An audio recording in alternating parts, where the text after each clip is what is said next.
কখনো কি গ্রামের খুব সাধারণ মানুষদের ভালোবাসা পেয়েছেন? আপনি যদি গ্রামের খুব সাধারণ মানুষের ভালোবাসা পান, তাহলে কিন্তু আপনি গ্রাম ছাড়তে চাইলেও গ্রাম কিন্তু আপনাকে ছাড়তে চাইবে না। আর তা হতে হবে সম্পূর্ণ আপনার অন্তর থেকে ভালোবাসা।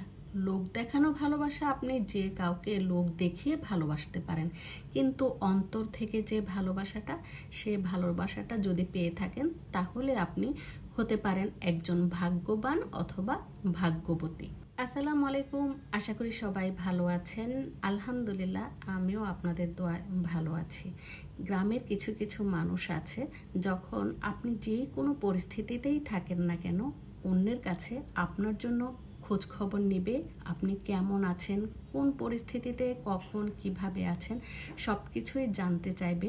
তখন কিন্তু আপনি সত্যিকার অর্থে প্রকৃত ভালোবাসা পেয়ে নিজেকে ধন্য মনে করতে পারেন।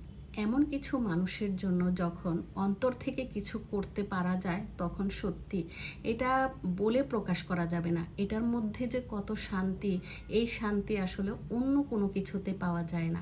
তেমনই একটা ব্যবস্থা আমরা করেছিলাম। ঢাকা থেকে আমরা সকালে গিয়েছিলাম গাজীপুর। আর এটা হচ্ছে গতকালকের ভিডিও, গত রবিবারের ভিডিও করা। আমি এই সারা রোজার মধ্যে অসুস্থ ছিলাম। অসুস্থ থাকার মধ্যেও কিছু কিছু সময় আছে যে সময়টা অসুস্থ থাকার পরেও কিন্তু মনের মধ্যে আলাদা একটা শান্তি কাজ করে। সে কারণে আমাদের আসলে ছুটে চলে যাওয়া গাজীপুরে।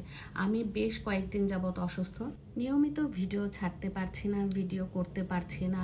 এরপরও যখন আমার স্বামী একটা উদ্যোগ নিয়েছিল, আর সেই উদ্যোগের কারণে শরীর অসুস্থ অবস্থায় আমি চলে গিয়েছিলাম গাজীপুর। কারণ সেখানে আমাকে বেশ কয়েকজন মানুষ সবসময় খোঁজ খবর রাখেন আমার, এবং তারা আমাকে অনেক অনেক বেশি ভালোবাসেন। এই পুরো রোজায় আমি গাজীপুর যেতে পারি নাই, তারপরও তারা সারাক্ষণ আমার খোঁজ খবর নিয়েছে। যতবারই আমার স্বামী গিয়েছিল, তারা আমার খোঁজ খবর নিত, আমি কেমন আছি সেটা জানতে চাইতো। এবং আমি যখন গতকালকে গাজীপুর গেলাম, তখন তারা যে কি পরিমাণ খুশি হয়েছে তার বাস্তব কিছু প্রমাণ কিন্তু আমার নিকট আত্মীয়, আমার প্রিয়জন, আমার আশেপাশের মানুষ সবাই কিন্তু দেখতে পেয়েছে।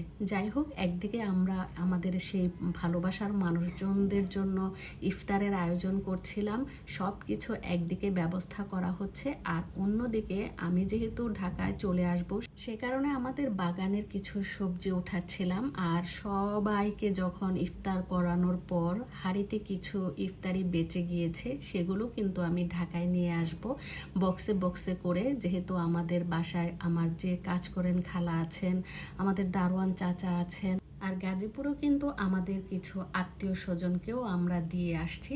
ভালো কাজের অবশ্যই প্রশংসা করবেন।